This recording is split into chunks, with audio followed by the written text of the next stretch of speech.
لیکن میں اتنے بڑے مجمع کے واسطے سے ملک کے ہمارے بہت ہی قابل احترام وزیر اعظم اور بہت ہی معزز وزیر داخلہ سے ایک درخواست کرتے ہیں کہ آپ بار بار کہتے ہیں کہ یہ قانون مسلمانوں کے ہت میں لایا گیا ہے۔ ہماری درخواست ہے کہ آپ لال قلعے کے سائے میں، جس لال قلعے سے آزادی کا ترانہ پیش کیا جاتا ہے، آپ وہاں ایک ڈیبیٹ رکھیے، بالکل پرامن ڈیبیٹ ہوگی۔ آپ بھی آئیے، اپنا نقطہ نظر پیش کیجیے۔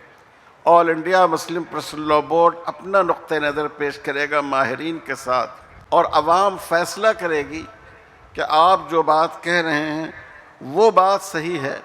یا مسلم پرسنل لاء بورڈ جس اندیشے کا اظہار کر رہا ہے وہ صحیح ہے۔